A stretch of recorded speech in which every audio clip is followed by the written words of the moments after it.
We'll go to the second question from our Polish audience, submitted by Andres. Is it possible to influence or manipulate other avatars? Is there a safety mechanism to prevent this? Well, yes, it is true that one can manipulate other avatars, or not actually manipulating avatar, other consciousnesses that happen to be playing other avatars. All consciousness is netted.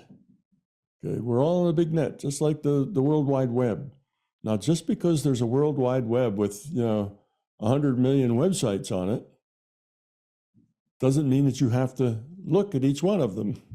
You don't. You have some ability to turn them on or turn them off at your will. And that's the same way it is with this consciousness net. You're connected to every other consciousness, but you can turn those on and turn those off, once you learn how to do that with your intent. It's easy once you develop that intuitive side and that intent to where it does your will, then that's not a problem. So you can communicate. And when you communicate with someone, you do leave that message with them, but you may leave another message with them as well. And that's true if you do it in the physical or you do it conscious to consciousness. So let's say I have a job and I want my boss to give me a promotion, and promotion's coming up, and there's 10 of us that work for my boss, and my boss is probably going to promote one of us. Now, I could go in to the boss physically and say, hey, boss, why don't you promote me? I'm the best guy of the 10. You should promote me. And then leave the boss's office. And the boss will say, well, I see that Tom wants to be promoted, but I also see that, he's trying to talk me into it. I don't give a lot of value to what he just said. Why don't you promote me? Because I'd like to be promoted. Well, that's not much value. So that would say that Tom wants to be promoted, but he really didn't have a whole lot to say for himself other than he wanted to be promoted. It didn't give me any facts, didn't give me any reasons why. I kind of think maybe he's a bit of a hustler. He'd like to get there, but doesn't have a whole lot to offer. Where I can go to him mind to mind and say, hey, boss, this is Tom. You need to promote Tom Campbell. He's a really great guy. And he'll get exactly the same message. No, Tom Campbell wants to be promoted, but I think he's a bit of a hustler. You see, you'll get the same thing. So yes, you can manipulate other people. It happens all the time. It's just the nature of intent modifies future probability. And if you get good at that intent, which means you have mental discipline, you have clear thoughts, you have good focus, you put a lot of emotional energy into it. If you have all that together, then you can be fairly powerful in using your intent to modify future probability. All right, Tom. Well, thank you for answering those questions from the Polish audience. The next question we have is from Philippe in Germany, and he says, 5 of the most life-changing days of my life. That's a pretty good compliment for your immersive. How was it possible for Bob Monroe to not only visit friends in PMR, but to give them a pinch that left a physical mark? Okay, well, that's because the larger consciousness system wanted to encourage Bob to get interested in this thing, to keep on working at it, to write his book and convince, 100 million people later that the reality is bigger than just that. And again, what we just said earlier, the people who aren't ready go, rubbish. And the people who are ready go, oh, this is very interesting. I wonder how that works. I'm going to study and learn and see if this is real or not. So anyhow, that's why, because the system wanted to give Bob a boost to keep him energized. And when he did that and found out that it was real, that opened up a whole new world of possibilities for him. But notice, it never happened again.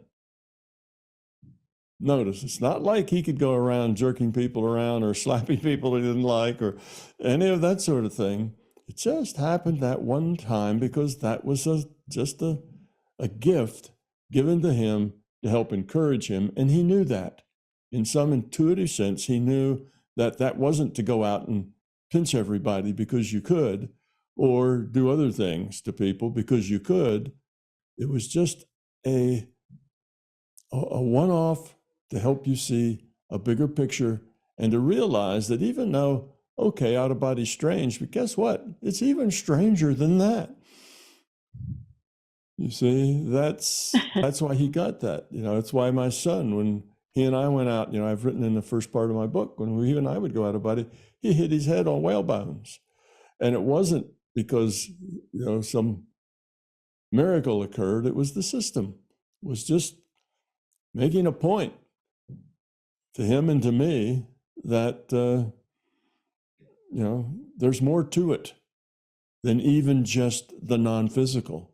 That within the non-physical, there's still surprises and things that can happen. So it's I talk about being a person of interest, and you've probably, the people that went to this course that these questions are from, they've heard me say about people of interest. When you're a person of interest, that means that you're serious about growing up. You're serious about wanting to lower your entropy, evolve, understand reality, understand the nature of existence, understand why you're here, that you're genuinely serious about that. And if you are, you become a person of interest, somebody that can be helped by giving them a paranormal experience or some kind of wow thing that happens to them that makes them become seekers. Now they want to find out. So they go to the internet and they start saying, did anybody else ever have this kind of weird experience? And they find that thousands of people have had that weird experience. Matter of fact, there's whole businesses and things based on that weird experience, and they can get as involved as they want.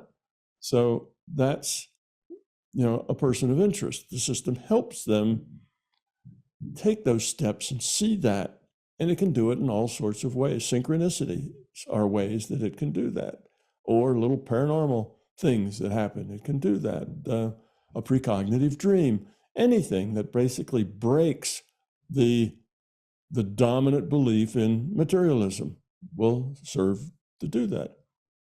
Well, it seems there's lots and lots of people who are people of interest to the system. Almost everybody that comes in our courses either is or quickly becomes a person of interest, or they wouldn't be there if they really weren't interested. So, that happens.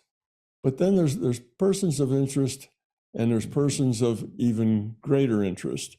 And those are the people who the system is, there's a couple of reasons why you could have why this happens to you, even to a greater extent than it does most people.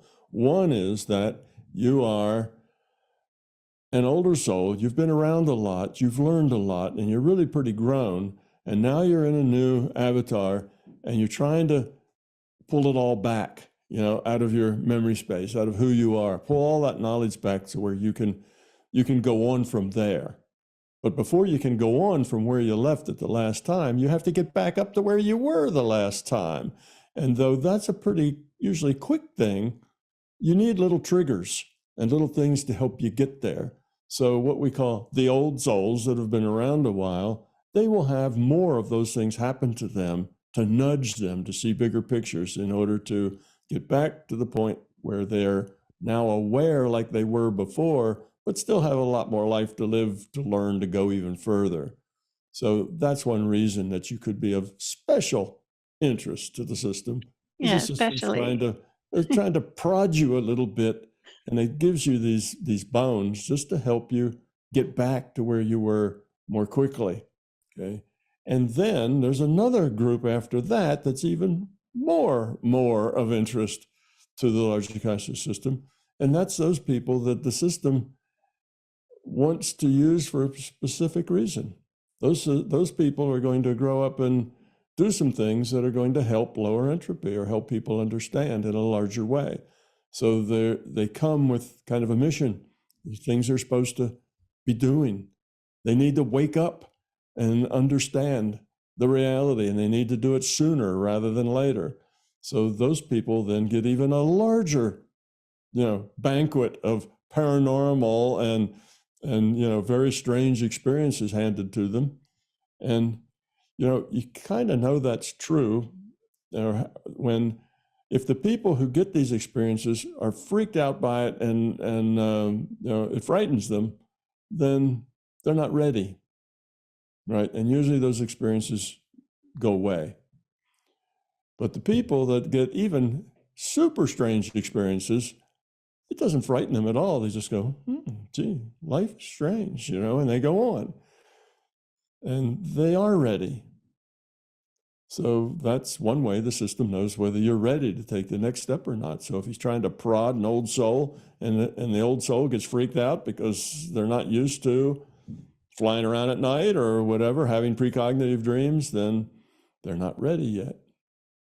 You see? So anyway, I that's know of a left brain physicist that might have been ready to write a theory of everything. I had lots of things happen to me. I had lots of things happen to me that were very strange, that were, I don't know, I guess you'd call them paranormal. They defied the probabilities. Yeah, my life was full of those things. I started very young. I can remember about 5 years old, sitting in the back seat of my father's car with a little bean that fell out of trees that were in my backyard. It was a little pod and it had these little beans in it. And for some reason, in my mind, I thought that if I threw this bean up in the air and made a wish while it was in the air and then caught it, that would come true. So I'd use that to turn stoplights green for my dad who was driving the car.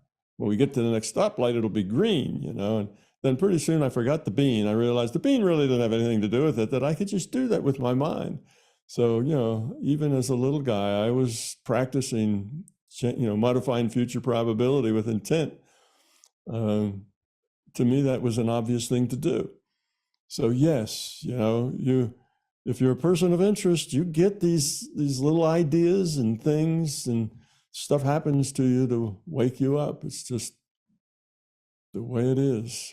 That's really a So sweet I had some story. things. I had some things to do. So yeah, I had that. I called them my magic beans.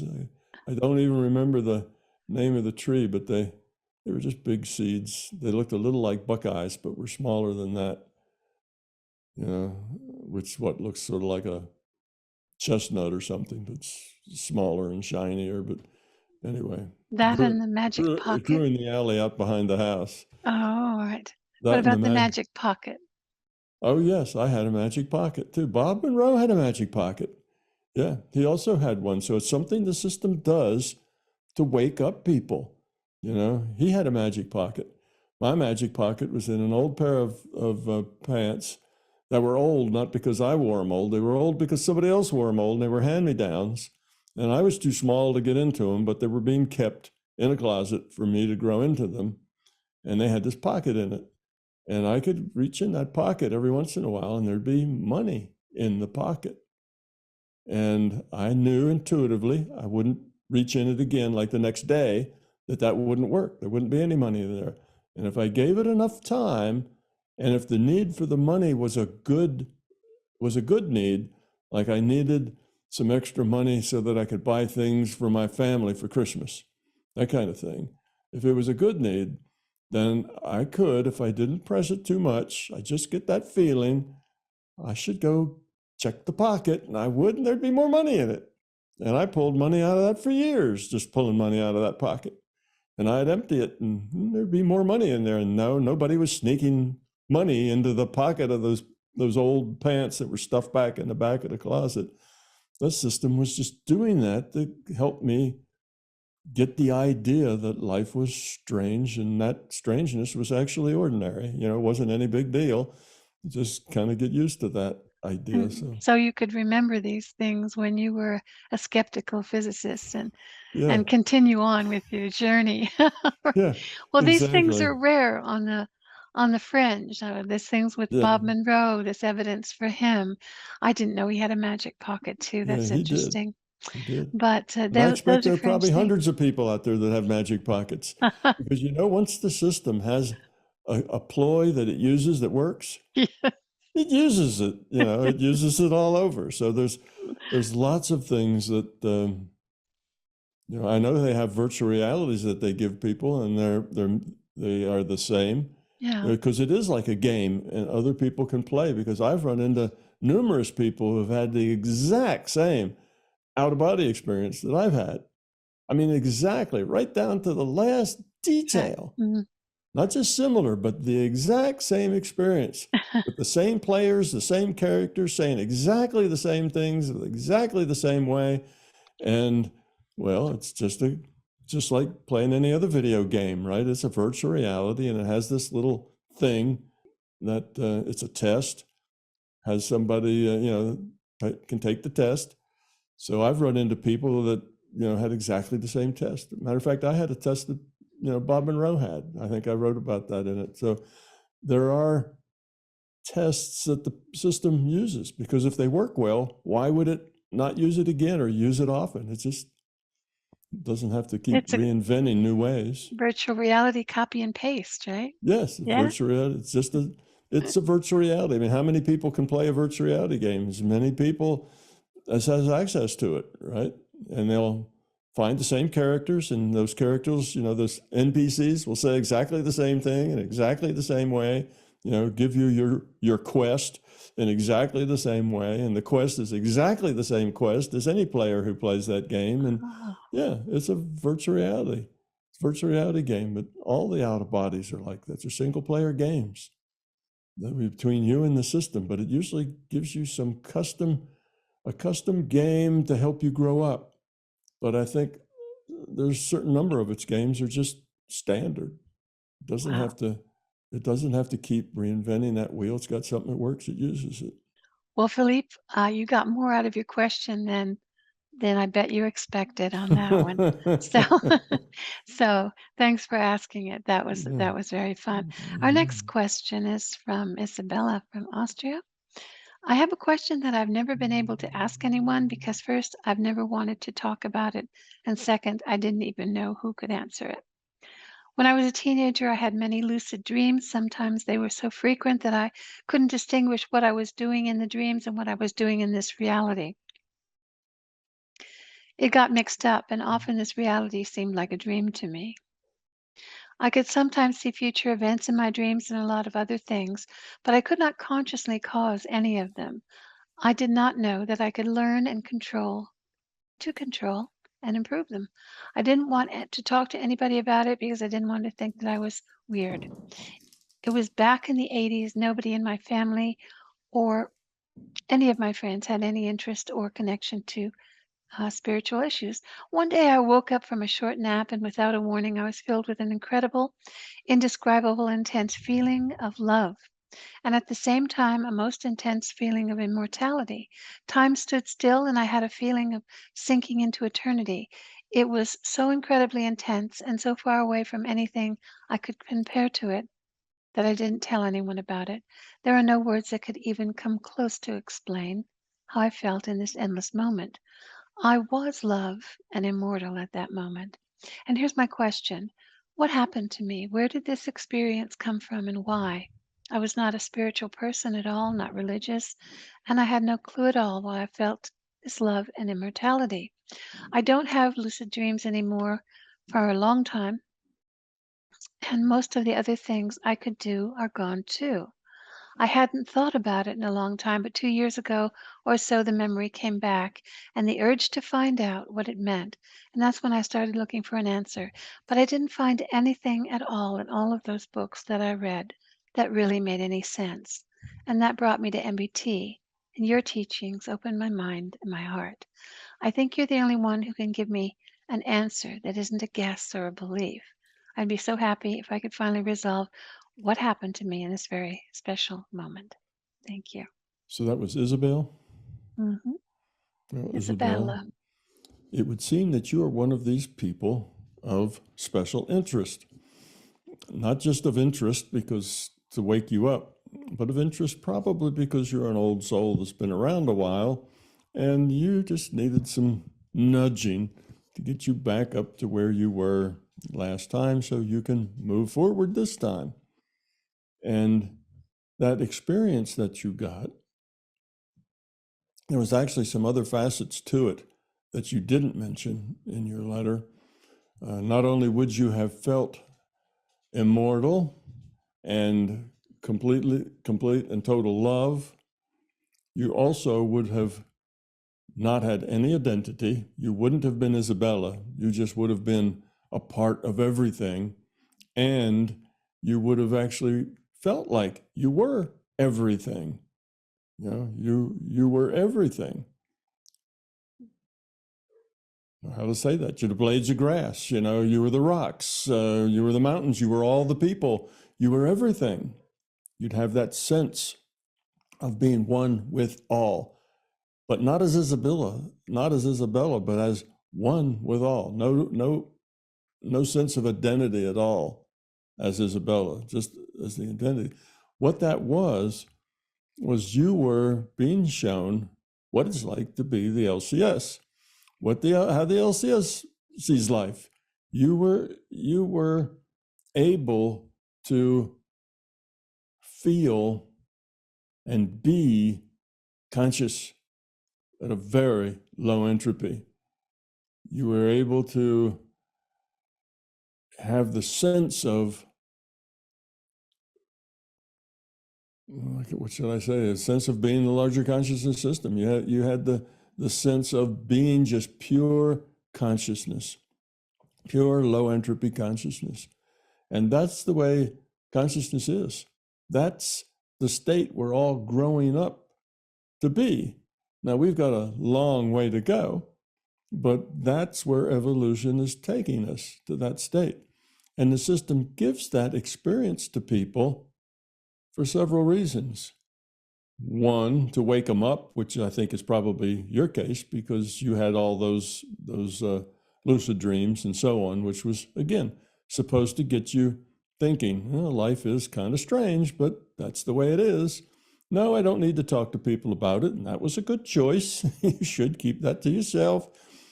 And so on. But at an early age, it woke you up to reality being bigger and more complex and having more depth to it than just the physical world. And you knew that. And that knowledge then was valuable in getting you eventually back to a spiritual path where you are trying to evolve and grow and so on. So that experience was just a gift from the LCS to move you forward, get you going again, and let you know that reality does have a non-physical spiritual dimension that is worth learning about, because that kind of an experience is beyond description. You know, I've described it, you've described it, but if you haven't had it, the description falls way short of even a shadow of what it's really like. You know, it is a very profound experience. Sometimes the LCS gives that to people who have near-death experiences. Some of the near-death experiences report something very similar, and it's the same reason.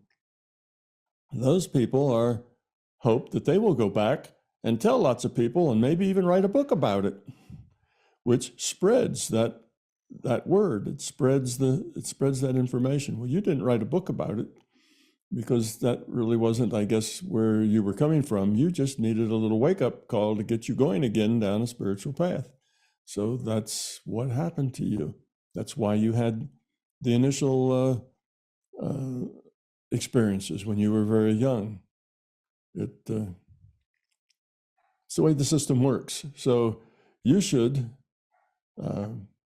feel good. You're obviously back on a spiritual path now because you were at that event that I put on, which the only reason to be a part of that is because you're on a spiritual path that you want to grow and evolve and understand the nature of reality and the nature of consciousness and who you are relative to that reality.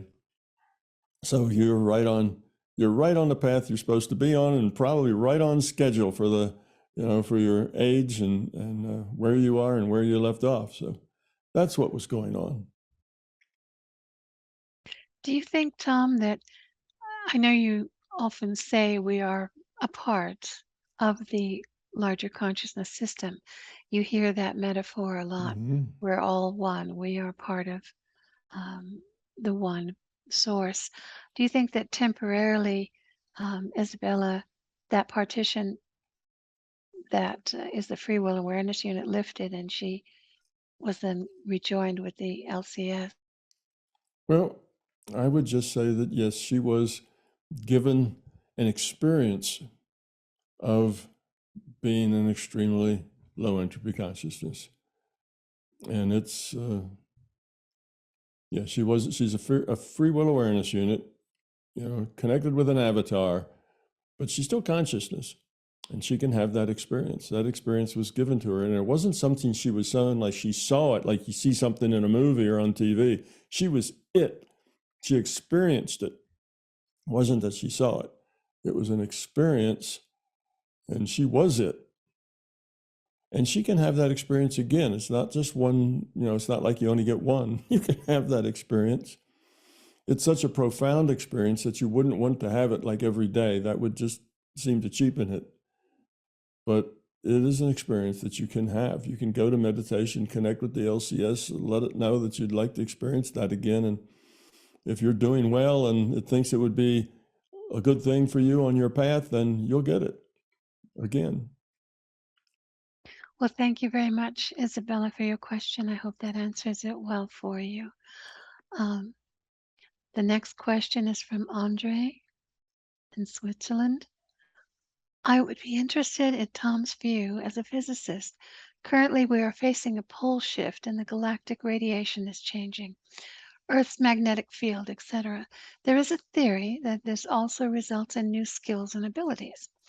I have a lot of conversations with sensitive people, and the evidence is mounting that something is happening.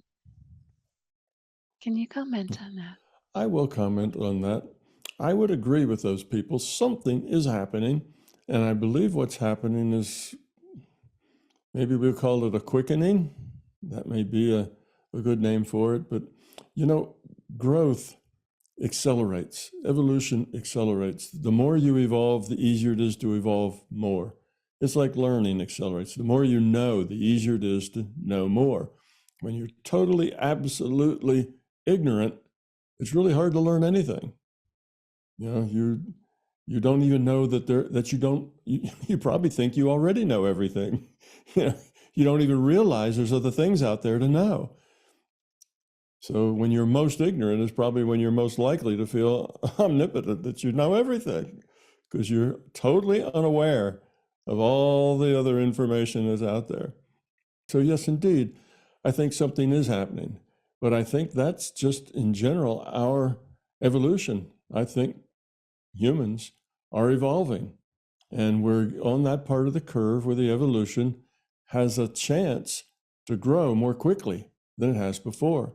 Humans have been around 200,000 years as Homo sapiens, and we haven't grown much in much of that time, but we have started to grow, and that growth is accelerating, and it's going to still be slow, but accelerating and accelerating until the point that, the curve is really slowly rising, and then it shoots up.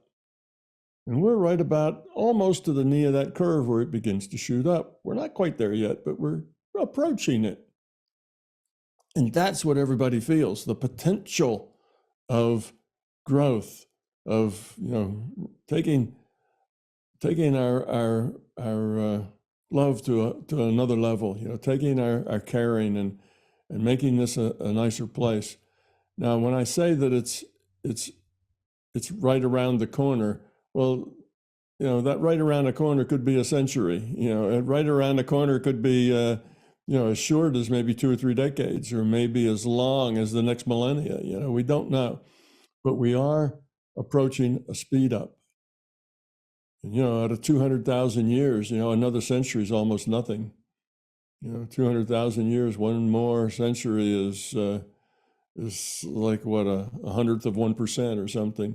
So that's from that viewpoint, it's going to be soon. But this is like soon in consciousness evolution times, sort of like soon in geological times. There's a big earthquake's going to be soon. That means maybe over the next 200 years, it's going to be soon. So it could be a while yet, maybe as soon as a few decades, possibly. But in any case, it's happening. It's pulling together all the infrastructure, all the necessary components for that to happen, for us to take off and take some giant steps forward as a race, are all in place now. Now it's just the only thing holding us back now is us, is the will to do it. Before that, the infrastructure wouldn't support it. Even if the will was there, it would have been hard to pull together, because it just, you have to get what do we call it? You have to get a critical mass. It takes a critical mass. In physics, that critical mass means that you have to have enough neutrons bouncing around inside of that radioactive element to where you get a chain reaction that just starts to go all by itself. Well, that's what we need in the spiritual growth. We have to have enough people grown up enough that the chain reaction, it just starts feeding on itself. Instead of pushing a heavy rock uphill, you get to the top of the hill and now you don't have to push the rock anymore. It just goes all by itself. Well, we're still pushing it to the top of the hill, but we're close. We're getting close to the top of the hill. That's that curve I told you about where it starts to shoot up. That would be the analog of that hill. So we're getting there. And as we get there, we as consciousness know that we're getting there. So a lot of people feel that kind of tingle that says, things are happening. But whether that's, like I say, a couple of decades or a century or two, we don't know that for sure yet. We could have a setback, set us back for another century. We don't know that either. But we are getting close as a species to taking some big steps forward. And it doesn't really have anything to do with what the physical world does. The physical world is just a virtual reality. It's a virtual world. And whether the physical world flips its pole upside down or tilts its axis or whatever else is really not all that relevant to what's going on with consciousness. Okay, it's two things. You have consciousness and then you have a virtual reality. Consciousness creates the virtual reality. Okay. Now, poles shift and things happen just because chance. In that virtual reality, there's probabilities that these things happen, and they do. In history, we say that every so many, thousands of years, those things happen. And there's reasons for that. There's physics that explains why they happen that way. So that happens. And if that were to cause a huge problem, the system would probably make it not happen for some reason. If it was right almost a success and then the whole thing gets wiped out because of a big meteor crashes into the earth or something, I suspect the system would just make that meteor just disappear before it ever came into view. So I wouldn't worry too much about what'll happen with the physical earth. I think that'll turn out to be just fine one way or another. Could give us some new challenges, but it's not going to knock us that far off course. The LCS doesn't interfere generally with the goings on Yes. in the virtual reality unless it is a low entropy win, unless it's a Yeah. low entropy save for it. Right. So it could do that. After all, it is in charge. It's creating the virtual reality. It doesn't have to let that asteroid crash into the earth, even if that is natural to the simulation. It would probably prevent that. Things like that it can do. And nobody would notice because it would prevent that long before it ever got to the point that anybody ever noticed the asteroid was there. But, it's not going to fix everything. It's not like it's going to make our lives, easy and whatever. It's not about easy. It's about dealing with whatever happens and dealing with it positively. So, it can let some hard stuff happen that we have to deal with, but then that's all to our benefit, to our growth, that some We have earthquakes, we have storms, we have tornadoes, we have tsunamis. There are harsh things that happen that kill people and disrupt lives and do awful things, but that's just part of the way the rule set works. And the system's not going to prevent that, because that would be meddling in the rule set. And those things are just things that we have to deal with. They're But not evil. They're things not evil things. It's just life, like sometimes it rains, sometimes the sun shines. It's just the way it is. but things that would end the experiment, that's a different thing, That's a perhaps, different thing. It if would there's a lot of probably, progress. yeah, it would step. If it thought the experiment needed to be ended, well, it might have Mm. a different viewpoint. But as we start to get to the growth point, to where the growth gets fast, I think it would want to protect us from Yeah. that kind of a thing. So I don't believe that whatever the Earth is going to do is going to be that big a deal. I think that either we will grow up before that happens, or it won't happen. Sure. Thank you. And thank you for that question, Andres. The next question comes from Dipesh in India. The past 3 years have been revelatory. They opened my perception of reality. 3 years back, things started happening to me, which, for the lack of a better word, I call paranormal. When you said the LCS was trying to draw my attention, that was my cue to discuss this with you. It's like something out there was and still is trying to communicate with me. Earlier, when I ignored it or brushed it off, it increased its attempts and intensity to draw my attention to the point of changing things in my physical reality. It freaked me out so much that sometimes I would lock myself up in my room and shout, "Who's there? Who's watching me?" Of course, I wouldn't get any auditory reply like the voice of God, but things would continue to happen in front of my eyes, and I would just watch them. I still do today.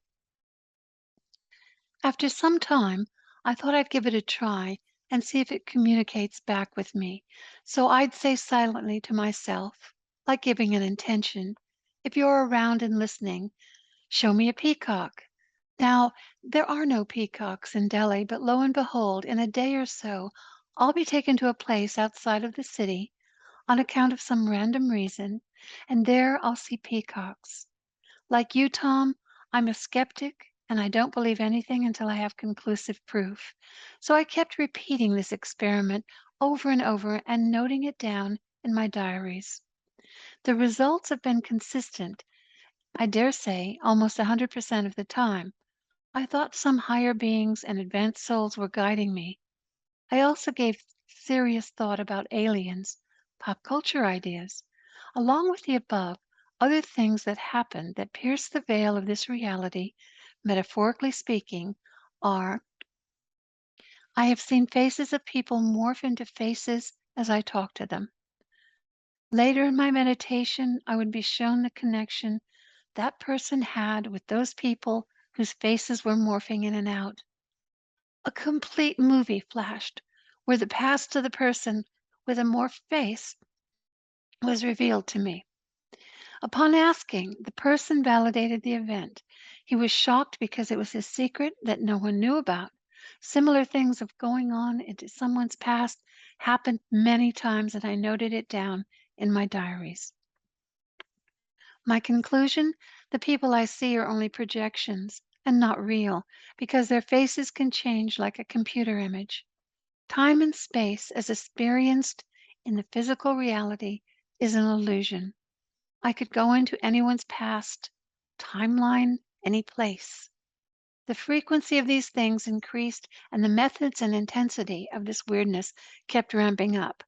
Things I would see in dreams that appear in the waking state, like people, events, seen in dreams will appear in reality, but the context would change. Like if I break up a scene into different elements like actors, places, objects, I would see these elements in dreams and then in reality, but the scene would be different. I was only able to pick out this phenomenon because the people I saw in dreams were the same exact people I saw in reality, and those faces I had never met before in my life. I made a diary and I started plotting, graphing, and connecting these events. and results for me were surprising. Dream space is a VR, and so is this reality. But I saw that the elements of these images crisscross all the time, though it may not be the whole scene. And if one is aware, one can spot these elements. My conclusion, there is no such thing as a dream or reality. Are we making artificial boundaries? Finally, the event that really jolted my system happened on January 1st this year. Things appearing and disappearing in physical reality. I was in Varanasi, a spiritual town in India, visiting my relatives. It was early morning on January 1st, around 6:30 a.m. I was going to go to my aunt's place for breakfast and decided to walk to her house, which is in the old part of the city. One has to go through a maze of alleys to get to her place. I had to use Google Maps, but my phone battery was almost out, and I had lost my charging cable. No shops were open at this early hour, but I decided to walk and use maps occasionally to save the battery. All the while, I was thinking of getting a charging cable, otherwise I'd be lost. All shops were closed. My mind worried. I walked down an alley and looked up, and to my surprise, straight ahead, one shop was selling charging cables and was opening up. I smiled because up to this point, these kinds of things had become commonplace for me. I went into the shop, interacted with the shopkeeper, bought the cable, and came out. But instead of going ahead, I somehow got confused and backtracked in the same direction from where I was coming. I walked around 500 to 600 meters and realized I was heading in the wrong direction. At that moment, something happened to my vision for a split second, which I can best describe was like a computer screen pixelating for a second and then going back to normal. I shook my head like I was coming out of a daze, turned around, and started walking towards the shop. To my utter shock, the shop wasn't there. I stood there totally numb. The shop couldn't have been a hallucination because I still had the cable in my hand. For 10 minutes, I kept going back and forth in the alley, trying to find the shop. It wasn't there. It just disappeared into thin air. A similar thing happened to me a few months later in the same city. This time I was going to a temple. As I reached the gate, I wasn't carrying a face mask. Out of the blue, a boy selling masks came up and asked, "Brother, do you want a mask?" There weren't any street vendors except him. I bought a mask but wasn't carrying any small bills. He said he didn't want the money. I insisted on paying and turned to my left, walked a few steps to ask someone to break a 500 rupee note. As I looked over, the boy wasn't there. It was only a matter of a minute. I ran back and forth trying to find him out, but more importantly, gathering evidence for myself that he was real. But I couldn't. He was gone. But when you say the system is trying to get your attention for something, I thought I'd ask you, what could that be? I wasn't looking for these things nor ever read about them. They just started happening on their own. I'm not freaked out anymore, and I'm also not sharing these things for sensationalism. For the last 3 years, the quest for truth about our existence and investigation into the nature of reality has become my aim. I went to Jain monks who took me under their wing and are teaching me their meditations. These things have become a part of my living reality, virtual reality, and a big reason I was drawn to you and MBT for explanation. I guess I'm looking for guidance on how to talk better to the system so I can get more clarity. I really respect and value your input on this. Can you comment on this for me? I can indeed comment on that, Depeche, maybe give you a little guidance on it, actually. Everything that you have written about, that you experienced, all of those unusual things that happened, I have had similar things happen to me. Similar things like you go back, turn around, and the store isn't even there, but you've got the article that you bought in your hand. Yes, I've had those things happen multiple times in my life, and probably for similar reasons. Anyway, as we said a little earlier in this clip, there are persons of interest who are interested in growing. There's persons of special interest who are old souls that need a little nudging to get back up to speed so they can continue to evolve. And then there's persons of specific interest that have a place to go, have a mission to perform, have some place that they're headed. And the system wants them to wake up and become aware early on, not wait until they're 40 or 50, but to wake up early on and get some idea of the larger reality and where they're going and what they're doing and that kind of thing. Now, so when you started all of this, I noticed going into your room and locking yourself in and saying, leave me alone, or, who's that out there? Talk to me.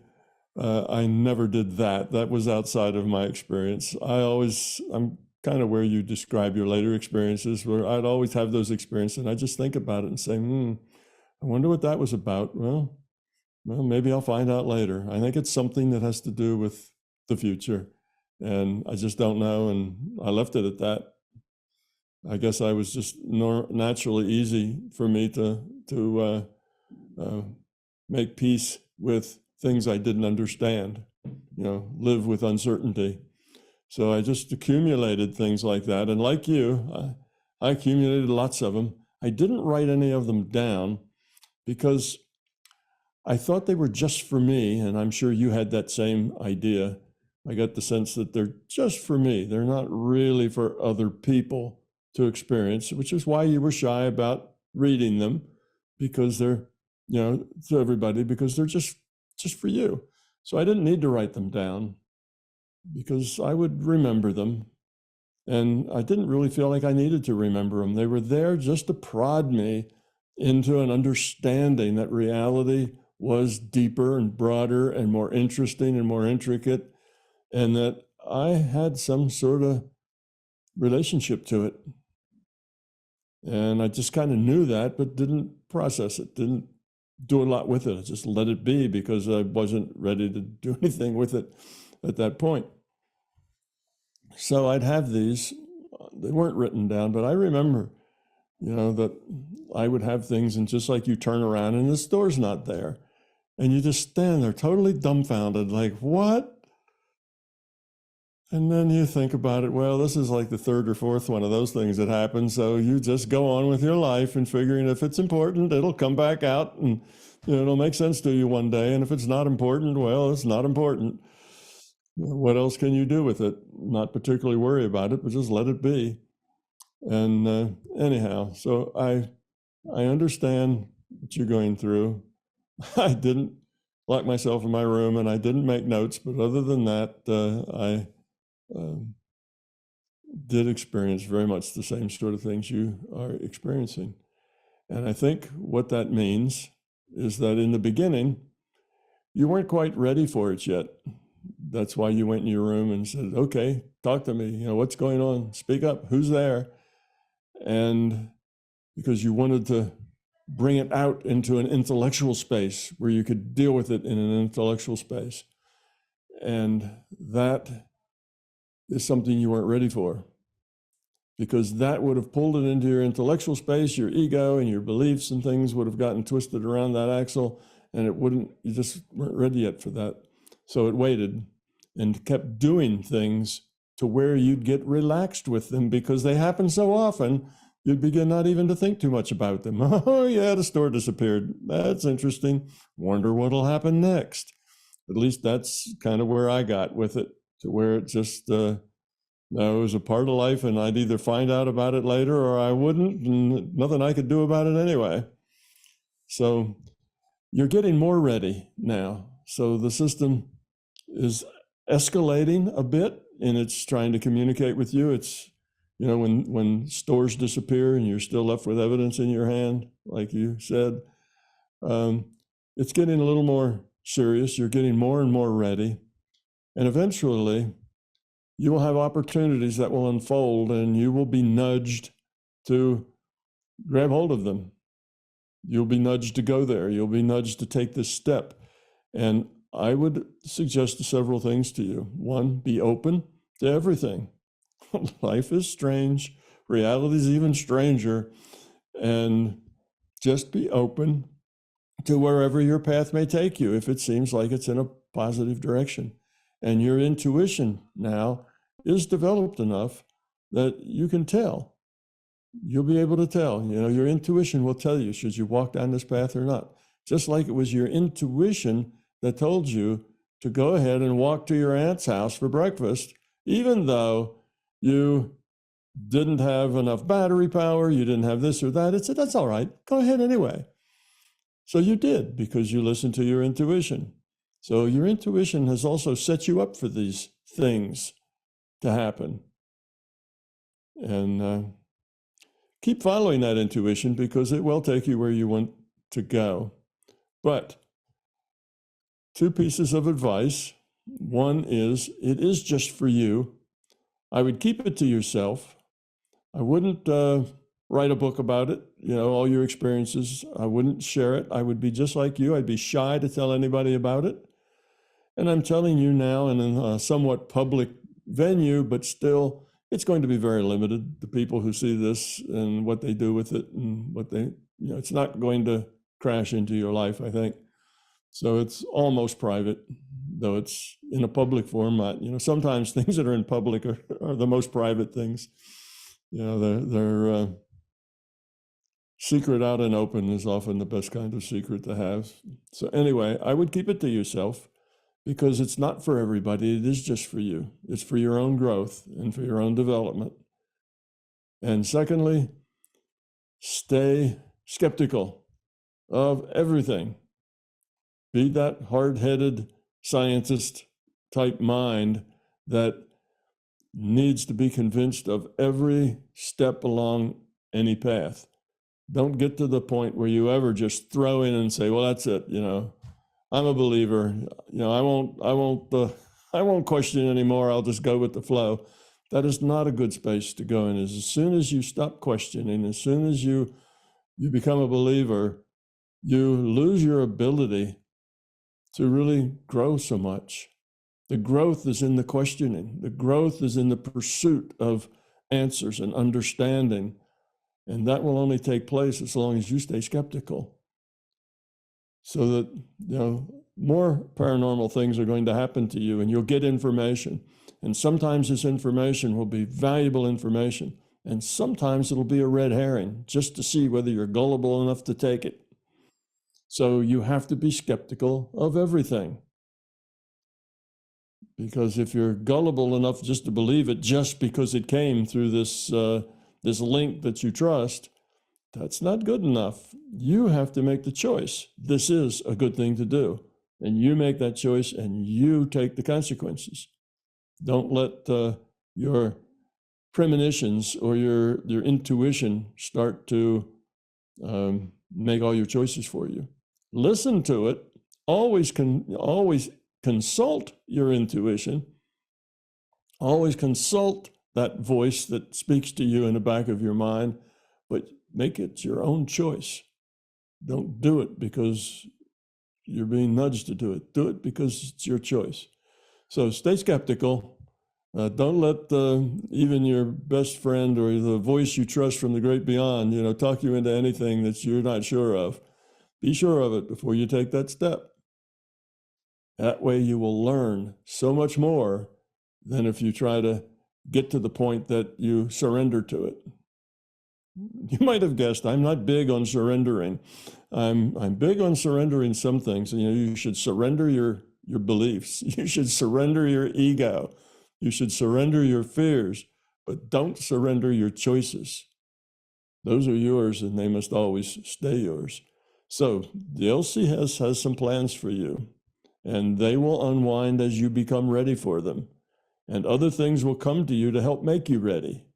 And you need to just take it as it comes, do what you do, stay skeptical, learn, grow, and it'll all unravel just as it needs to, just when it needs to. And don't get frustrated if things seem to stop unraveling for a while. That means you need some time to get it all together, to make sense of what you already have before you're ready to go in for more. So that's my message to you. Been there, done that, and you're on an interesting road that's going to take you to some interesting things to do. But don't get pulled into anything so much that you lose your skeptical individuality. Don't get pulled into organizations or into other people's thought patterns or other people's plans, or that includes MBT too. Don't get pulled into other people's stuff just because that's easy and it seems to be mostly right. You got to do your own thing in your own way, and it'll come to you what that is.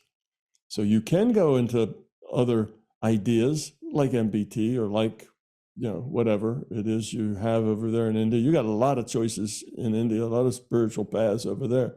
You could go down one of those paths, but don't go down it blindly or give yourself up to it. Go down it with your mind thinking and your eyes and ears open, and you assessing everything in terms of your own personal experience, and listen to your intuitive side will guide you in how you have to go. So that's it.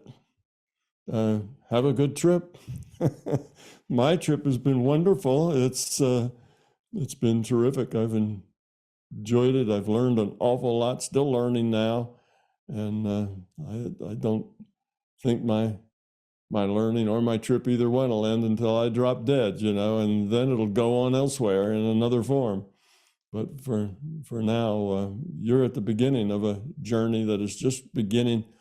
What you're experiencing is getting you ready. It's just stuff to get you ready. And that'll go on as long until you're as ready as you need to be, and then the next shoe will fall, the next thing will happen. So don't take any wooden nickels. All right. Thank you, Tom, for that. Our next question comes from Jacko in Finland. When healing symptoms like burnout symptoms, both physical and emotional, how should we do the healing process? Is it done by using the same gingerbread metaphor that you use, or done by imagining the person and then imagining you sending them love and hugs? Could you try to contact the person, the IUOC in MPMR, and try to talk with them this way and use this for healing? All of the above. Yes, you can do them all.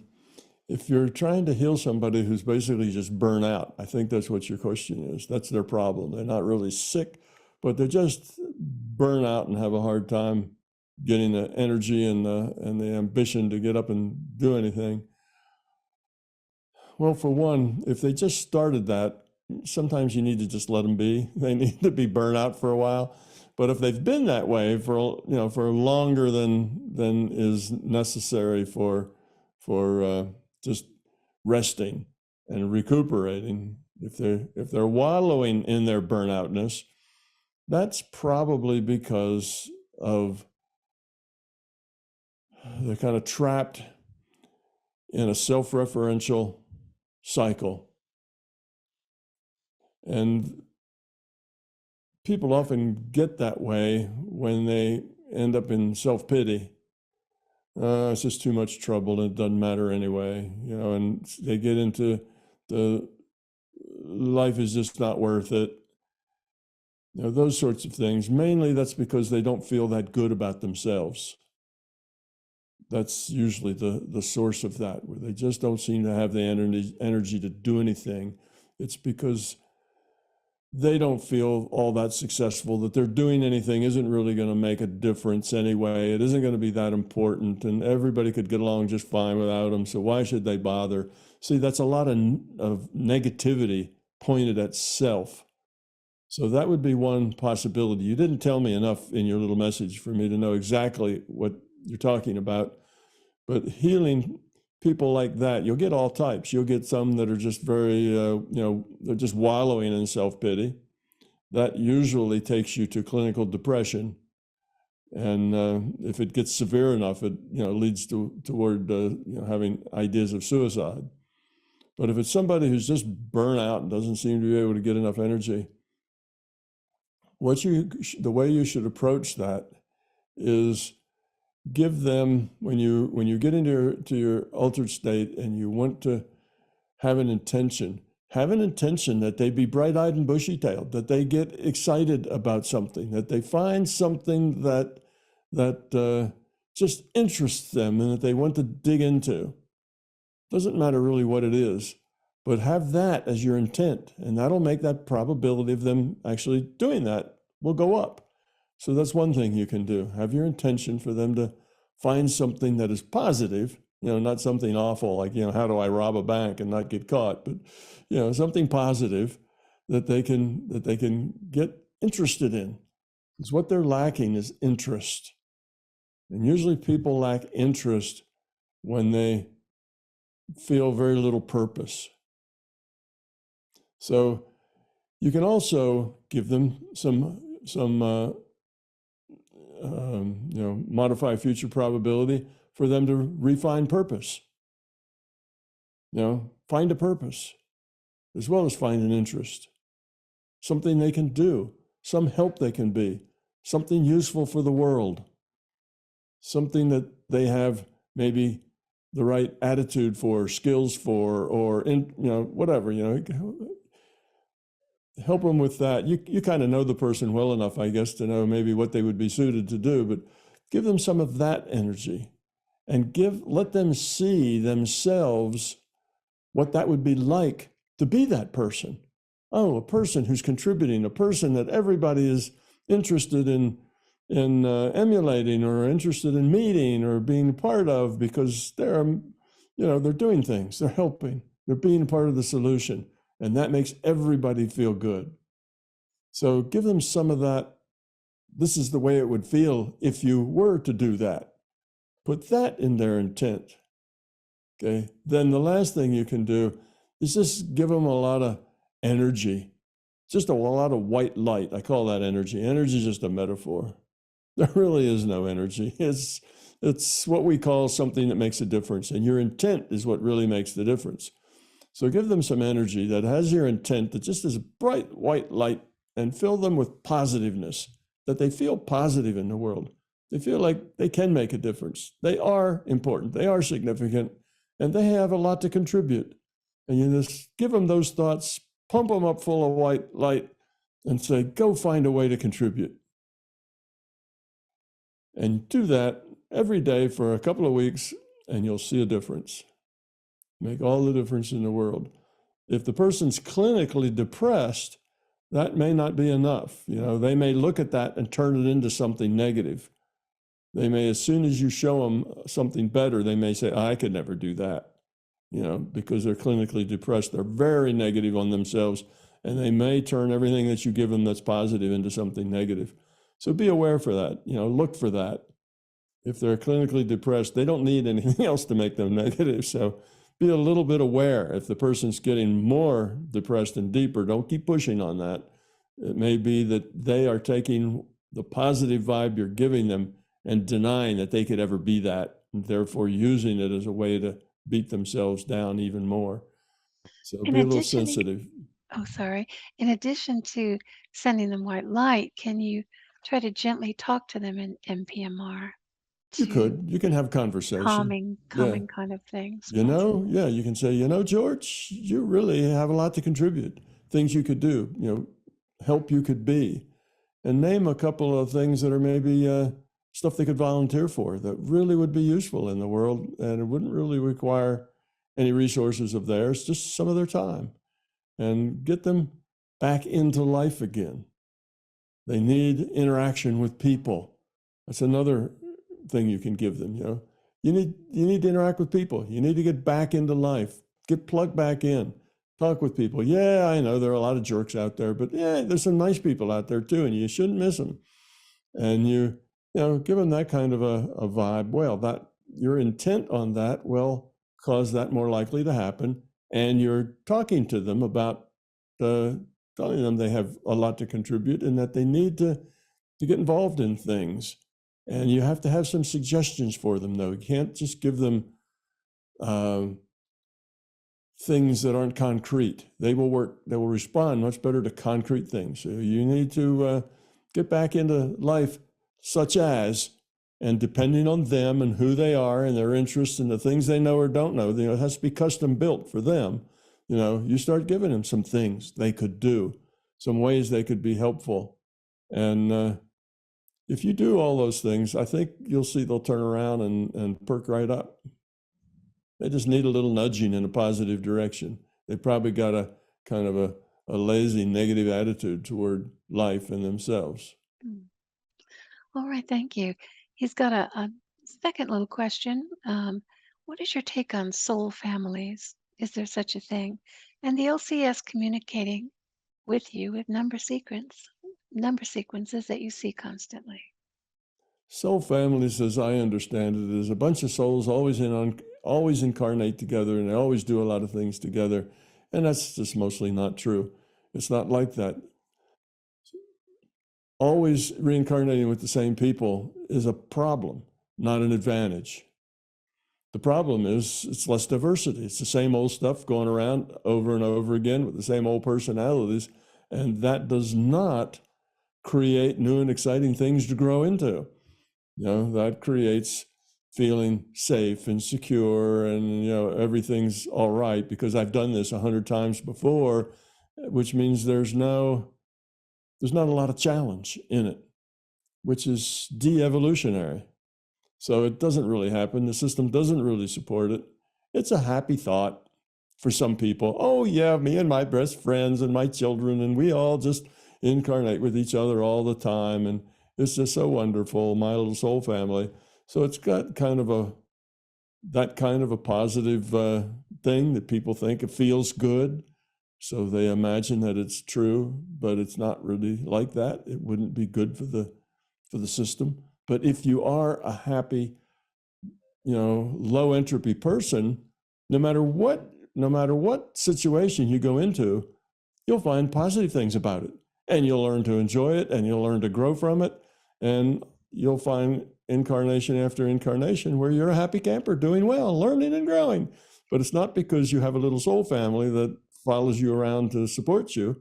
It's because you're learning and growing and you're positive and you just have a positive time, with your incarnations. So that's really, that's not such a thing. Now, it doesn't mean it's impossible. Nothing's impossible. There were certain situations where certain people needed to work out a problem, and the system was just stick them back in that box again, to make it sink in. Yeah. So there's possibilities for that, but it's not a regular thing, and it's not a thing that would be done just to get rid of, to make everything softer and easier and more comfortable, because it's not about soft and easy and comfort. It's about challenges that really engage you to change yourself. And that doesn't happen if you make a nice little hidey hole for you to live in. Every reincarnation I go to my little hidey hole and we all sit around and hold hands, and it's really nice, but you're not going to grow up much. You need to be thrown out into the world where you have to deal with life. And that's where you get the challenges that, entice you to grow up. So now what was the little second part of that? The last one is number sequences that keep showing up. Sure. The system tries to tell you that life is strange. It's not just this buttoned down materialistic thing that just chugs on like a big machine. You're not a machine, and you're not living in a big machine. The physicists would like to think so because they study machines and they think machines are simple and it's easier for them to understand. But life is a whole lot more complicated than that. It's not just a big machine. And one of the ways that the system can do that is by doing little things that a machine just wouldn't do. You see, giving you something that is just out of the ordinary, unlikely, bizarre, couldn't possibly happen because of the physical world's rules. And, it's not a rule set thing. It's something else. Every time I look at the clock, it's 1, 1, 1, 1, 1. All I see is ones, and whatever else, and I look at my grocery bill and it's, $111.11. And it goes on and on and on. Well, the system's just playing with you a little bit to open your mind to let you know that reality has more depth to it than it would if it was just a big machine. The physicists will say this is a big machine. It's deterministic, like any machine. And it just, there is no time, there's no consciousness, there's no free will. It's just a big machine that has no purpose, no point. It just exists for no reason, and there it is, a big useless machine that doesn't do anything. Well, that's obviously silly when you think about it. Nobody's going to build a big machine that has no purpose. And big machines just don't build themselves out of nothing. So in any case, it's kind of a silly idea, but that's what we tend to think. And the system, before we can grow much, we have to get past this point that we live in a big machine and that we indeed are a machine. We're a biological machine. But that's what the scientists will tell you. So, numbers, anything that happens that just makes you shake your head and go, what's that all about? That's just weird. All of those things are things that help you see that life is not a button-down machine, that these things happen. I remember my watch got silly on me for a while, and every time I'd look at it, it would be different, even if it was only 10 minutes since I looked at it the last time. I'd look at it and it would be, like 10 minutes to 12. And I'd look at it again and it would be 1:45. And I'd look at it again and it would be something else. The watch was just playing games with me. I could look at it 5 times in a row and it wouldn't give me the same answer at all. And they'd be hours apart. It's not like it was just minutes apart, but it just was jumping all over the place. Well, that's just the larger consciousness system kind of playing a game that, it's weird, isn't it? Get used to it. Life's weird. You're not a machine. This stuff happens and it's happening to you.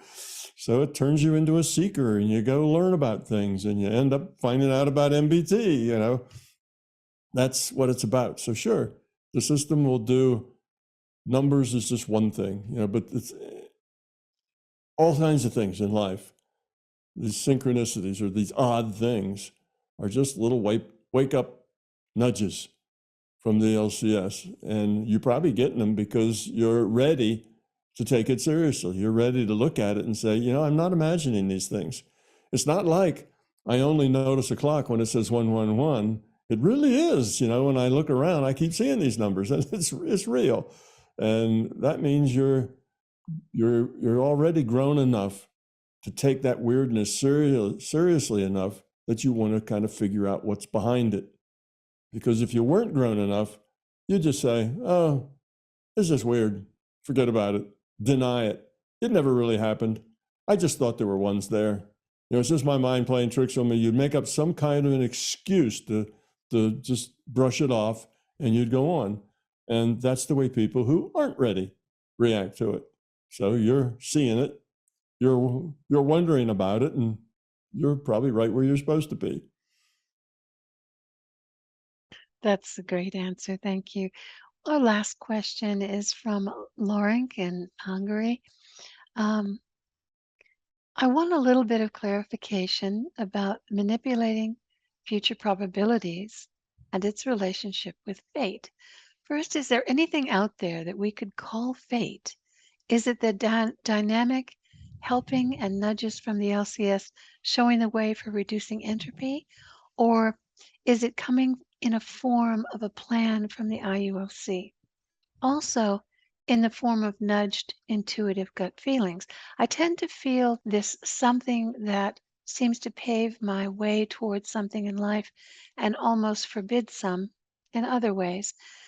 As I'm developing myself, I see it more clearly. Years ago, I was really stressed about making money and material wealth.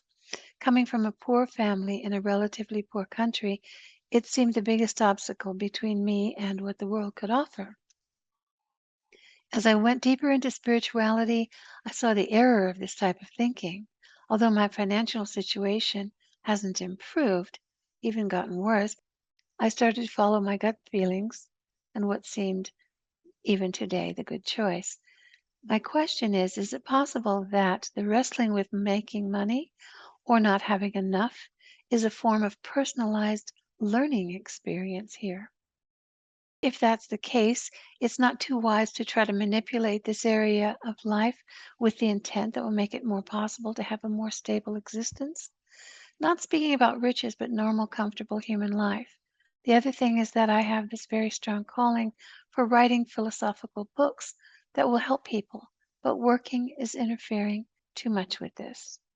It's very stressful that I finally found this purpose of my life and then I cannot live it. The situation in itself could be educational, of course, and we can learn from anything, but I'm really stuck here. If I use my intention to make more money, I feel guilty. And beside that, it doesn't seem to work. I'm working with this during binaural beat sessions, trying to ask for guidance in this part of my life. So, a long story short, trying to change your life with intention, alleviate certain parts, especially money, is a sure way to kick yourself out of the grace of the LCS. Or in certain situations, or with clear and helping intent, is it okay?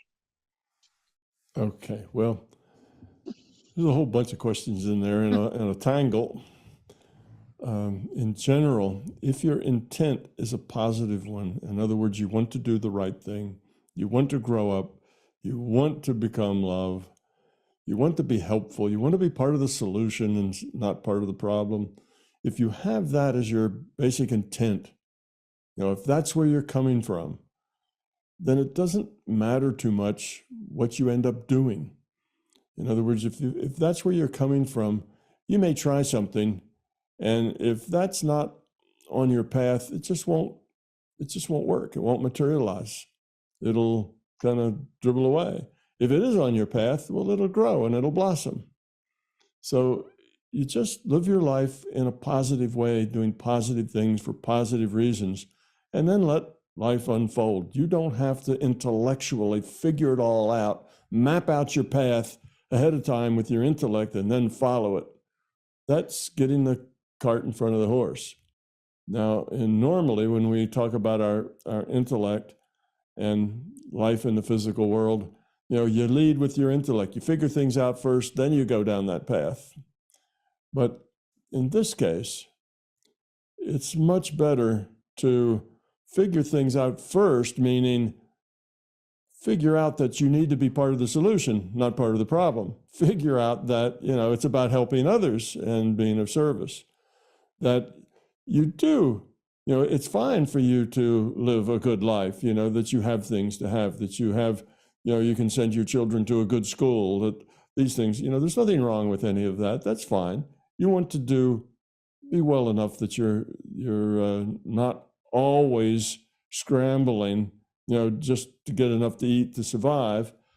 That's a pretty harsh life. But if it turns out that way, well, then make the most of it, survive in the most positive way possible, if that's the way it turns out. But if you just let it go the way it goes, usually it doesn't turn out that way. Usually it turns out to be pretty good. You have a good intention, you're positive, you have a job, you do good work, you make sure that your work is excellent, because excellent work is just part of the growing process. And when you do excellent work, you tend to move up, and people want to move you to more responsible places because you do excellent work. But all that takes time. It takes a fair amount of time. We're talking now decades worth of life, many decades worth of life. I'm not sure. You didn't tell me what your age was, and I don't really remember exactly what you looked like, even though I'm sure I saw your picture earlier. But in any case, you're young enough that you have plenty of time to have your life pull together into some meaningful way that also supplies you with enough money to, get around, do things, do what you have to do, be responsible, have a wife, have family, keep everybody warm in the winter and cool in the summer, just that sort of thing. So, keep gas in the car if you have a car, or keep tickets for the bus if you don't. So those kinds of things are necessary. And don't worry about the fact that you are frustrated with your writing, that you write philosophical things, go ahead and write those philosophical things. Write them. And even if it takes you a long time to finish one, if you do one page a week, eventually, you'll end up with a book.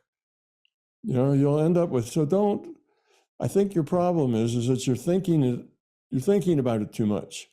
You're saying, well, if I'm going to write this book, I should really make some more progress. I ought to make, this much progress all the time, and the book ought to be done in a year or 2 years. And it's just not happening at the speed at which you want it to happen. Let it happen at its own speed, and let you be positive about it. Tell that intellect to stop trying to think your life for you and lay out a path at which you have to follow. It's like, oh, okay, by the time I'm 30, I need to have, a wife, 2 kids, a car and a half in a garage. I need to have this kind of employment and that kind of stuff. I need to be able to go out of body whenever I want. I need this, I need that. So you're putting all these plans out there of what you want and how you want it, and they're just getting in the way of you living your life. So if you just live your life and you do well, which means that whatever you work at, do it really, really well. You'll be noticed. It's rare for people to do their work really, really well. Most people just do the minimum. They do what they have to get by, and that's it. They won't do any more than that. But that's a high entropy thing. A low entropy thing says if it's worth doing right. It's worth doing well. It's worth doing on time. If it's not worth doing, then get a different job that does something that is worth doing. So be positive, go through your life, let it unfold how it does. Tell your intellect to settle down. It's not, the master of the universe, and it doesn't have to lay out your life and give you a schedule to which you have to live that life by. Just let things happen as they do. Relax, enjoy life, smell the roses, and have fun. And get along and, take your time. And if you write a book in 5 years, that's how long it took me to write my book, was 5 years. But, if it takes you 10 years to write a book, you're learning so much in the writing process, because writing forces clarity. Just writing your ideas down, even if they never become a book, will be a good idea. And then you'll have all these ideas that you wrote about one day when you do have time and plenty of money to spare, and you can pull them all together and get that book going. It doesn't have to happen now. You see, you're pushing yourself too hard to be what you have in your mind as a success, in your mind about what it is you want to be. Instead of you trying to fit an image, you should just be yourself and forget about the image. And just be who you are, and you'll probably see that everything will work out much better when you do that. Thank you, Tom. That completes all of the questions that were sent in from the last immersive, even a couple that came in a little bit later than the list that we had. So that's wonderful. Thank you all. This was really interesting. Thank you so much. Yeah. You're welcome. I and MBT Events hope you liked this video. We now have well over 1,000 hours of free video on this YouTube channel. Though these videos are free to our viewers, they represent many thousands of hours in production and editing, and many thousands of dollars invested in video and audio equipment, along with the required computers and software to store and process the raw video into finished products. So far, all of this content has been funded directly out of our own pockets. Be assured, we will always continue to produce free content. It is our life, our purpose, a labor of love that we will continue to pursue as best we can. However, those pockets are not as deep as they used to be. Thus, we are now seeking to augment our resources with support from our viewers. If you find something of significant value in our videos, please consider supporting their production through our Patreon account or through a one-time donation. It would be very much appreciated. The links are in the description below. Thank you.